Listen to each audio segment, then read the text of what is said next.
Hello dear learners, स्वागत है आपका मेरी यूट्यूब चैनल पर। और हम लोग बात कर रहे हैं interior of the earth chapter के बारे में, यानी पृथ्वी की आंतरिक संरचना। हमारे प्रीवियस वीडियो में हम लोगों ने बात किया था कि जो इंटीरियर ऑफ द अर्थ है उसके बारे में हमें जानकारी किन सोर्सेज से मिलती है। उन सोर्सेज को हमने बेसिकली 3 पार्ट्स में डिवाइड किया था, जिसमें कि हम लोगों ने डायरेक्ट सोर्सेज पढ़ लिए थे और आर्टिफिशियल सोर्सेज जो थे उनके बारे में हम लोगों ने बात कर ली थी। आज के हमारे इस लेक्चर में हम लोग पढ़ने वाले हैं इनडायरेक्ट सोर्सेज के बारे में, यानी कि अप्रत्यक्ष स्रोत। तो चलिए शुरू करते हैं। देखिए, अप्रत्यक्ष सोर्सेज की जब हम बात करते हैं तो उसमें बेसिकली हम मोटे मोटे रूप में 4 सोर्सेज को रखते हैं। एक तो आ जाता है मीटियोर्स, यानी कि उल्काएं जिसे कहा जाता है, ठीक है। और एक आता है ग्रेविटेशन, यानी कि गुरुत्वाकर्षण बल। थर्ड आ जाता है मैग्नेटिक फील्ड, यानी कि चुंबकीय क्षेत्र।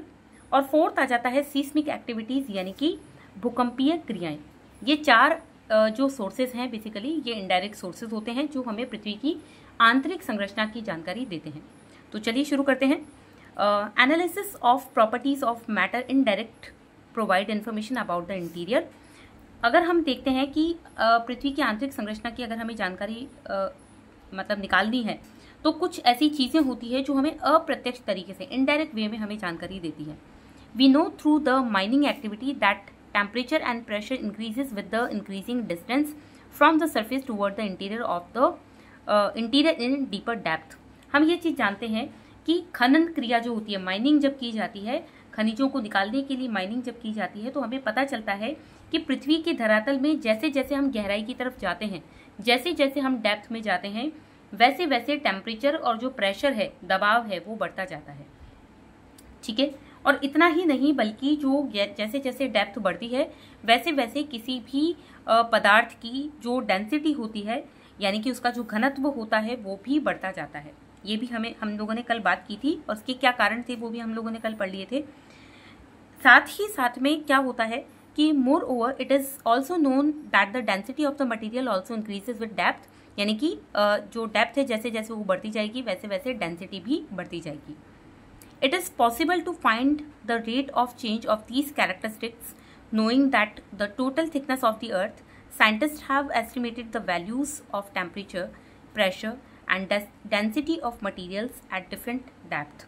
अब वैज्ञानिक जो है उन्होंने ये पता लगाया है या उन्हें पता चला है कि जैसे जैसे डिफरेंट गहराइयों में हम जाते हैं, जैसे डिफरेंट डेप्थ में हम जाते हैं अर्थ के अंदर, वैसे वैसे ये जो तापमान है, ये जो दबाव है, ये जो घनत्व है, डेंसिटी है, ये भी चीजें बढ़ती जाती है, इनमें भी चेंजेस देखने को मिलते हैं। So the details of these characteristics with reference to each layer of the interior are discussed later in this chapter. अब इन सब चीज़ों के बारे में हम लोग आगे बाद में डिटेल में पढ़ेंगे। उससे पहले यहाँ पर हम इनडायरेक्ट सोर्सेज के बारे में पढ़ने जा रहे हैं, जिसमें से पहला सोर्स जैसा कि अभी मैंने आपको बताया था वो है मीटियोर्स, यानी कि उल्काएं। देखिए, another source of information are meteors that at time reach the earth. However, it may be noted that the material that becomes available for analysis from meteors is not from the interior of the earth। क्या कहना चाह रहा है यहाँ पर ये कि पृथ्वी की आंतरिक संरचना की जानकारी देने के लिए जो उल्काएं होती है, जो मीटियोर्स होते हैं, ये एक इम्पॉर्टेंट सोर्स होता है। हालांकि हमें ये ध्यान रखना चाहिए कि जो उल्काएं होती है, जो मीटियोर्स होते हैं, ये इंटीरियर से नहीं मिलते हैं, हमें पृथ्वी के आंतरिक भाग से हमें नहीं मिलते हैं, बल्कि ये हमें बाहरी रूप से प्राप्त होने वाली कुछ चीजें हैं। तो लेकिन अब हमारे माइंड में क्वेश्चन आना चाहिए कि जब ये पृथ्वी के इंटीरियर भाग से नहीं मिलते हैं तो ये पृथ्वी के आंतरिक भागों के बारे में कैसे जानकारी देते हैं। तो देखिए, इसी के बारे में आगे लिखा हुआ है, the material and the structure observed in the meteors are similar to that of the earth. यानी कि जिन पदार्थों से उल्काएं बनी रहती हैं, जिन पदार्थों से उल्काओं का निर्माण होता है, वो पदार्थ एक्चुअली सिमिलर होते हैं, बिल्कुल कैसे, जिनसे अर्थ का इंटीरियर भाग बनता है। तो इंटीरियर ऑफ द अर्थ के बारे में ये हमें डायरेक्टली जानकारी नहीं देती है क्योंकि ये पृथ्वी के आंतरिक भागों से नहीं मिलते हैं, लेकिन क्योंकि उल्काओं का जो निर्माण जिन पदार्थों से होता है वो पदार्थ एग्जैक्टली सिमिलर होते हैं, कैसे, जिनसे इंटीरियर ऑफ द अर्थ बना है। इसलिए hence this becomes yet important source of information about the interior of the earth। इसलिए ये उल्काएं जो होती है, ये जो मीटियोर्स होते हैं, ये भी हमें पृथ्वी की आंतरिक संरचना की जानकारी देते हैं। तो पहला इंपॉर्टेंट सोर्स हो गया मीटियोर्स। सेकंड इंपॉर्टेंट सोर्स है ग्रेविटेशन। यानी कि गुरुत्वाकर्षण। अब गुरुत्वाकर्षण और उसके बाद में आ जाता है मैग्नेटिक फील्ड, उसके बाद में आता है सीस्मिक एक्टिविटी।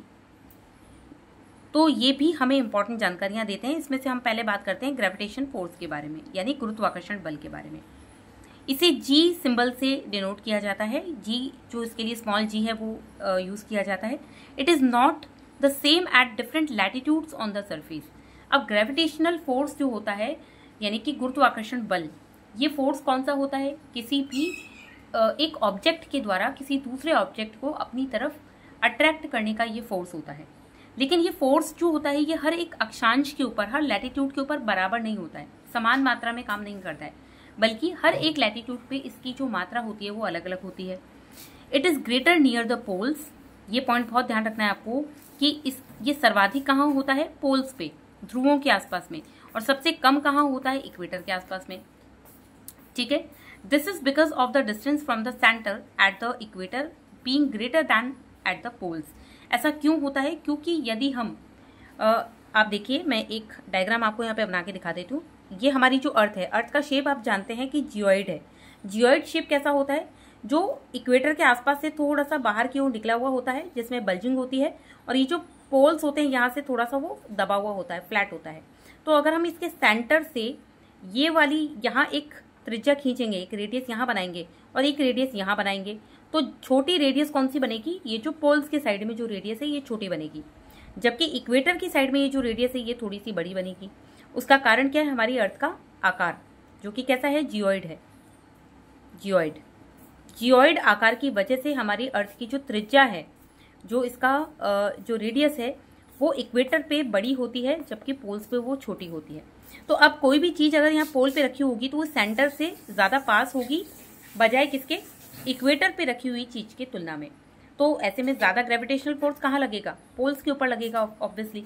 तो यही चीज यहाँ पे कहना चाह रहा है कि जो डिस्टेंस होती है पोल्स की सेंटर से वो कम होती है बजाय इक्वेटर की पोल से। इसलिए ग्रेविटेशनल फोर्स हमें पोल्स के ऊपर ज्यादा मिलेगा और इक्वेटर पे कम मिलेगा। इस पॉइंट को अच्छे तरीके से आप मार्क कर लीजिए, बहुत इंपॉर्टेंट लाइन है ये, कि ग्रेविटेशनल फोर्स पूरी पृथ्वी पे समान मात्रा में काम नहीं करता है, बल्कि कैसा है? असमान है। हर लैटिट्यूड पे ये अलग अलग होता है। सबसे ज्यादा अगर हम बात करें तो पोल्स पे है, सबसे कम अगर हम बात करें तो इक्वेटर पे है। ठीक है, ये चीज क्लियर हो गई हमें। इसके बाद में आगे चलते हैं। This is because of the distance from the centre at the equator being greater than that at the poles. ये बात हमने कर ली। The gravity values also differ according to the mass of material. अब ये ग्रेविटेशनल बल जो होगा, ये जो फोर्स होगा, ये कितनी मात्रा में लगेगा, मात्रा जो होगी इसकी वो भी डिफरेंट होती है। कैसे? ये डिपेंड करती है कि जो कोई भी पदार्थ है, कोई भी चीज है, उसका द्रव्यमान कितना, उसका मास कितना है। ठीक है, या फिर हम कह सकते हैं वो बड़ा कितना है। इस तरीके से हम एक लेमैन लैंग्वेज में समझ सकते हैं कि वो बड़ा कितना है आकार में। उसके आकार के अकॉर्डिंग या उसके मास के अकॉर्डिंग, उसके द्रव्यमान के अकॉर्डिंग डिसाइड होता है कि उसमें गुरुत्वाकर्षण कितना ज्यादा होगा। जैसे कि अगर कोई ऑब्जेक्ट बहुत बड़ा है तो उसका ग्रेविटेशनल फोर्स ज्यादा होगा, अगर कोई ऑब्जेक्ट छोटा है तो उसका ग्रेविटेशनल फोर्स कम होगा। तो एग्जैक्टली वैसे ही जो ग्रेविटी की वैल्यू होती है, यानी इस गुरुत्वाकर्षण का जो मान होता है, वो भी अलग अलग हो सकता है। कैसे? अगर जो मटेरियल का जो मास है, जो द्रव्यमान है, वो अगर अलग अलग है तो फिर उसका जो ग्रेविटेशनल वैल्यू होगी वो भी अलग अलग होगी। The uneven distribution of mass of material with in the earth influences the value. अब इसका मतलब क्या हुआ कि जैसे जैसे आप पृथ्वी के ऊपरी भाग से, यानी क्रस्ट वाली जो लेयर होती है, वहां से मेंटल, फिर मेंटल से कोर की तरफ आप जैसे जैसे जाएंगे तो आप देखेंगे कि जो पृथ्वी के आंतरिक भागों में जो हमें एलिमेंट्स मिलते हैं, जो तत्व मिलते हैं, वो भी असमान मात्रा में वितरित है, वहां पे अनइक्वली डिस्ट्रीब्यूटेड है। जैसे कि अगर हम अर्थ के सरफेस की बात करें, क्रस्ट, इसको आगे चल के हम पढ़ेंगे सियाल, फिर इसकी नीचे वाली जो परत आएगी वो सीमा, उसके बाद उसकी नीचे की परत आएगी नीफे। तो नीफे का मतलब हो गया निकेल एंड फेरस, यहाँ पे फेरस का मतलब हो गया लोहा, आयरन। तो अब ये आयरन हमारे अर्थ के कोर वाले भाग में ज्यादा मिल रहा है बजाय सियाल और सीमा के। तो इस तरीके से आप देखते हैं कि जो एलिमेंट्स या जो मिनरल्स पाए जा रहे हैं वो भी हमारी पृथ्वी के ऊपर टॉप लेयर से आंतरिक भाग तक अलग अलग मात्रा में पाए जा रहे हैं, अलग अलग टाइप के पाए जा रहे हैं।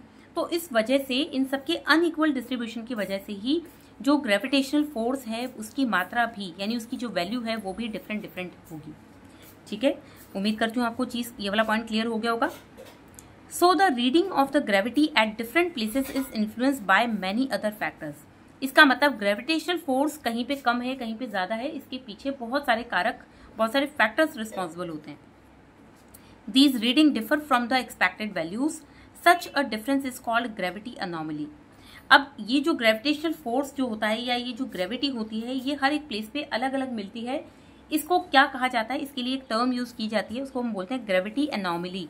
हिंदी में इसे बोलते हैं गुरुत्व विसंगति। यानी कि उस पर्टिकुलर प्लेस पे, सपोज कीजिए ए नाम की कोई प्लेस है, उसमें जितना ग्रेविटी मिलनी चाहिए थी उतने नहीं मिल रही। अगर मान लीजिए 100 मिलनी चाहिए थी और वहां पे मिल केवल 75 रही है, तो डिफरेंस 25 का डिफरेंस आ गया दोनों के बीच में। ये जो 25 का डिफरेंस है, इसी को ही क्या कहा गया है, ग्रेविटी अनोमली या गुरुत्व विसंगति। मिलनी कितनी चाहिए थी 100 और मिल कितनी रही है 75, तो ये 25 का जितना डिफरेंस आया, इसको ग्रेविटी अनोमली कहा जाता है। ठीक है, आगे बढ़ते हैं। Gravity anomalies give us information about the distribution of mass of the material in the crust of the अर्थ। अब ये ग्रेविटी अनोमली ही एक ऐसा पॉइंट है जो हमें बताता है कि पृथ्वी की के टॉप लेयर से आंतरिक भाग तक, इनर मोस्ट लेयर तक आप जैसे जैसे जाएंगे, तो जो ये जो मटेरियल आपको मिलेंगे जिनसे वो लेयर बनी हुई है, वो मटेरियल अलग अलग चीजों से मिलके बने हैं। जैसे कि सियाल जो है वो सिलिका और एल्यूमिनियम से बनी है। ऐसे ही उसके आंतरिक जो लेयर है, इनर वाली जो लेयर है, वो सीमा है, यानी कि सिलिका और मैग्नीशियम से बनी है। फिर और अंदर चलेंगे तो नीचे आएगा, निकल एंड फेरस से बनी है। तो ये सारी जानकारी देने में ये ग्रेविटी अनोमली जो है वो बहुत ही हेल्पफुल होती है। आगे बढ़ते हैं हम लोग नेक्स्ट पॉइंट पे। Magnetic surveys also provide information about the distribution of the magnetic material in the crust portion and thus provide information about the distribution of materials in this part.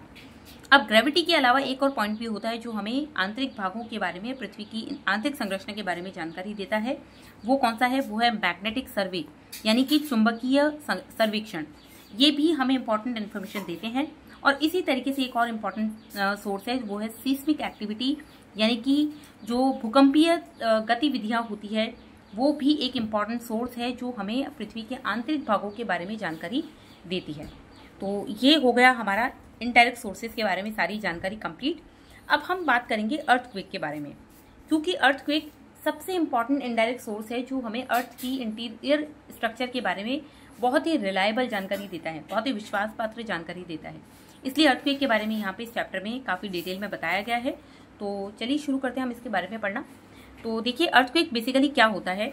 Earthquake की अगर हम बात करें तो the study of seismic waves provide a complete picture of the layered interior. जब earthquake आता है, earthquake basically क्या होता है, अर्थ के अंदर शेकिंग होना, वाइब्रेशन होना, ठीक है, उसमें किसी प्रकार का जो है वाइब्रेशन जो होता है उसको अर्थक्वेक कहा जाता है। तो जब वो वाइब्रेशन होता है तो उससे बहुत सारी तरंगे निकलती है, वेव्स निकलती है, उन्हें भूकंपीय तरंगे कहा जाता है, या इंग्लिश में जिसे सीस्मिक वेव्स कह देते हैं। ये सीस्मिक वेव्स ही क्या करती है, हमें अर्थ के इंटीरियर लेयर्स के बारे में जानकारी देती है। तो अगर हम अर्थक्वेक की सिंपल वर्ड्स में डेफिनेशन समझें तो ये बेसिकली क्या होता है, शेकिंग ऑफ द अर्थ, यानी कि पृथ्वी का कंपन। पृथ्वी का जो कंपन है उसी को ही क्या कहा जाता है, भूकंप कह दिया जाता है। And it is a natural event, ये प्राकृतिक रूप से होता है, ठीक है। हालांकि कुछ मैनमेड रीजंस भी इसके लिए बताए जाते हैं, बट मेजर तरीके से अगर देखा जाए तो ये एक नेचुरल घटना है। It is caused due to release of energy which generates waves that travel in all the direction. और ये कब घटित होता है, जब इस बहुत ज्यादा मात्रा में अर्थ के इनर पार्ट से एनर्जी बाहर की तरफ निकलती है। जब वो बाहर निकलती है तो अर्थ के अंदर शेकिंग होती है, वाइब्रेशन होता है, और वाइब्रेशन से जो है क्या होता है, कुछ नई तरंगे जनरेट होती है, वेव्स जनरेट होती है, जो धीरे धीरे अर्थ के अंदर और अर्थ के ऊपर की तरफ अलग अलग डायरेक्शन में फैल जाती हैं, ठीक है। तो ये जो अलग अलग डायरेक्शन में फैल जाती है, इन्हीं को ही हम सीस्मिक वेव्स कह देते हैं। अब बात आती है कि पृथ्वी में ये जो अर्थक्वेक आता है, ये शेकिंग जो होती है, ये जो वाइब्रेशन होता है, ये क्यों होता है। तो why does the earth shake, पृथ्वी में ये कंपन क्यों होता है, इसके बारे में हम लोगों को समझना है कि पृथ्वी के आंतरिक भाग में कंपन क्यों होता है। तो देखिए, the release of energy occurs along a fault. A fault is a sharp break in the crustal rocks अब देखिए, जो अर्थ के अंदर से मैंने आपको बताया कि आंतरिक भाग जो होता है हमारे अर्थ का, उसमें बहुत ज़्यादा मात्रा में एनर्जी होती है। वो किसी कमज़ोर एरिया से, कोई वीक एरिया जो होता है उस एरिया से उसको तोड़ के बाहर निकलती है, रिलीज होती है। और वो जो ब्रेक होती है, जिस जगह से, जो जगह से ये रिलीज होती है, वो जगह कौन सी होती है? फॉल्ट के आसपास का एरिया। फॉल्ट क्या होता है? फॉल्ट को हिंदी में कहा जाता है भ्रंश। भ्रंश के आसपास का जो एरिया होता है। अब देखिए, सिंपल भाषा में आपको अगर मैं भ्रंश के बारे में बताऊं या फॉल्ट के बारे में हम बात करें, तो फॉल्ट क्या होता है? जब दो रॉक्स जो होती है, जब वो दो डिफरेंट डायरेक्शन में चलती हैं, खिंचती है, उनमें टेंशन क्रिएट होती है, तो उसके रिजल्ट से क्या बनता है? फॉल्ट बनते हैं। और इसी प्रकार से अगर दो रॉक्स सेम डायरेक्शन में एक दूसरे की तरफ कन्वर्जेंस करती है, एक दूसरे की तरफ मूवमेंट करती है, तो उनमें क्या होता है? कंप्रेशन होता है, संपीड़न होता है, जिससे क्या होता है? वलन क्रिएट होते हैं, फोल्ड्स क्रिएट होते हैं। तो यहाँ पर हम फॉल्ट की बात कर रहे हैं, यानी कि जब दो रॉक्स डिफरेंट डायरेक्शन में जाती हैं तो उस जो बीच में दरार बन जाती है, उस फॉल्ट को के किनारे किनारे से वो एनर्जी रिलीज होती है और तभी क्या है? हमारी अर्थ शेकिंग करने लगती है। ठीक है। सो फॉल्ट बेसिकली क्या है? Fault is a sharp break in the crystal rock. ये फॉल्ट क्या होता है? ये भ्रंश क्या होता है? जो हमारी क्रस्ट होती है, पृथ्वी की ऊपर का जो लेयर होती है, जो ऊपरी लेयर होती है, उस लेयर में अगर बहुत ही बड़ी एक दरार आ जाती है, तो जो एक दरार टाइप की या एक क्रैक जो आता है, उस क्रैक को क्या कह दिया जाता है? फॉल्ट कह दिया जाता है। So rocks along a fault tend to move in opposite direction. जैसा कि अभी मैंने आपको बताया कि फॉल्ट क्या होते हैं? जब रॉक्स दो डिफरेंट डायरेक्शन में जाती हैं तब ये बनता है। तो वही पॉइंट यहाँ लिखा हुआ है कि जब भ्रंश बनता है तो भ्रंश उन चट्टानों के किनारे पे बनता है जब चट्टानें दो डिफरेंट डायरेक्शन में, दो ऑपोजिट डायरेक्शन में मूवमेंट करती है। As the overlying rock strata press them, the friction locks them together. जब दो जो चट्टानें होती हैं दो डिफरेंट डायरेक्शन में जाती है, तो क्या होता है कि घर्षण क्रिएट होता है, फ्रिक्शन क्रिएट होता है। और उसके बाद फ्रिक्शन क्रिएट होने से क्या होगा? फ्रिक्शन क्रिएट होने से जो होता है, धीरे धीरे जो रॉक्स होती है वो डिफरेंट डायरेक्शन में खिसकने लगती है, मूवमेंट करने लगती है, जिसकी वजह से क्या होता है? दोनों डिफरेंट विपरीत दिशा में सरक जाती है। यानी जो रॉक्स होती है वो डिफरेंट डायरेक्शन में मूव कर जाती है और उसके परिणाम स्वरूप क्या होगा कि एनर्जी रिलीज होगी, ऊर्जा बाहर निकलेगी। और जब वो एनर्जी बाहर रिलीज होगी तो क्या होगा कि वो वेव्स के रूप में निकलेगी, तरंगों के रूप में निकलेगी। और वो जो वेव्स होती है उन्हीं को हम सीस्मिक वेव्स कह देते हैं, और वो चारों दिशाओं में फैल जाएंगी। इसलिए जो है, आगे देखते हैं, the point where the energy is released it is called the focus of an earthquake. वो पॉइंट जहां से हम कह सकते हैं कि जो अर्थक्वेक है उसका ओरिजिन होता है, उस पॉइंट को क्या कहा जाता है? फोकस कहा जाता है, या फिर हिंदी में हम क्या कहते हैं? उद्गम केंद्र कहते हैं। ठीक है। तो आपको ध्यान रखना है कि जहां से ऊर्जा निकलती है या जहां से ओरिजिन होता है अर्थक्वेक का, उस पॉइंट को ही हम क्या कह देते हैं? फोकस कह देते हैं। और ये फोकस हमेशा जमीन के अंदर होता है, कभी भी बाहर नहीं होता है। अर्थ के इनर पार्ट के अंदर ही फोकस पॉइंट जो है वो लोकेटेड होता है, ये आपको ध्यान रखना है। इसी तरीके का एक और पॉइंट जो है वो ध्यान रखना है। अच्छा, इसका एक और नाम भी है, it is also called the hypocentre. इस फोकस पॉइंट को हाइपोसेंटर भी कह दिया जाता है। ठीक है। अब देखिए, आगे एक और पॉइंट आएगा, the energy waves travel in different direction reach the surface. अब इस फोकस पॉइंट से जो सीस्मिक वेव्स होती है वो निकलती हैं और वो डिफरेंट डायरेक्शंस में जाती है, लेकिन the point on the surface nearest to the focus it is called epicentre. लेकिन इस फोकस पॉइंट के एकदम राइट एंगल पे जो पॉइंट होता है उसको कहा जाता है एपिसेंटर। उसे एपिसेंटर कह देते हैं, हिंदी में हम उसे अधिकेंद्र कहते हैं। ठीक है। और ये वो पॉइंट होता है जहां पे फोकस से निकलने वाली जो तरंगें होती है वो सबसे पहले पहुंचती है। आप इस तरीके से समझ सकते हैं कि मान लीजिए कि ये जो है, ये यहाँ पर कहीं पे फोकस पॉइंट है। इस फोकस पॉइंट से यहाँ से एनर्जी रिलीज हो रही है और ये एनर्जी रिलीज होकर इस तरीके से चारों दिशाओं में हमारी अर्थ के ऊपर आ जाती है। तो अर्थ का ये जो ऊपर एक पॉइंट होता है, इसको तो हम कह देते हैं, ये जो अंदर है ये पॉइंट, ये तो फोकस हो गया, और ये जो बाहर आपको पॉइंट दिखाई दे रहा है ये हो गया एपिसेंटर। तो एपिसेंटर जो होता है वो फोकस के बिल्कुल ठीक ऊपर राइट एंगल के ऊपर होता है, समकोण पे होता है। और इस एपिसेंटर पे पहुंचने के बाद में सारी जो वेव्स होती है वो डिफरेंट डायरेक्शन में फैल जाती है। तो एपिसेंटर के लिए हमें क्या ध्यान रखना है? एपिसेंटर हमेशा जो होता है वो राइट एंगल पे होता है, किसके? फोकस पे। और फोकस को एक और नाम से भी जाना जाता है, हाइपोसेंटर के नाम से। तो it is the first one two experience the waves, it is a point directly above the focus. जैसा कि मैंने आपको बताया कि एपिसेंटर एकदम फोकस के 90 डिग्री एंगल के ऊपर होता है और यहाँ पर ही ये वही पॉइंट है जहाँ पे अर्थक्वेक से निकलने वाली जो वेव्स है वो सबसे पहले पहुंचती हैं। तो उम्मीद करती हूँ आपको यहाँ तक क्लियर हो गई होगी चीज़ें। Why does the earth shake, ये पॉइंट आपको समझ में आ गया होगा। तो आज की इस लेक्चर में इतना ही हम लोग कर पाएंगे। नेक्स्ट लेक्चर में हम बात करेंगे अर्थक्वेक वेव्स के बारे में, और ये बहुत ही इंपॉर्टेंट सेगमेंट रहेगा हमारा, क्योंकि यहाँ से बहुत सारे क्वेश्चंस जो है अलग अलग एग्जाम्स में पूछे जाते हैं, चाहे वो नेट का एग्जाम हो, चाहे वो असिस्टेंट प्रोफेसर का एग्जाम हो, या फिर वो आपका लैब असिस्टेंट का एग्जाम ही क्यों ना हो। तो उम्मीद करती हूँ अभी तक के जो है लेक्चर्स आप लोग अच्छे से देख रहे होंगे, चीज़ों को समझ के पढ़ रहे होंगे, रिविजन कर रहे होंगे और आपकी स्टडीज़ अच्छी चल रही होगी। तो मिलते हैं अपने नेक्स्ट लेक्चर में, तब तक के लिए थैंक यू।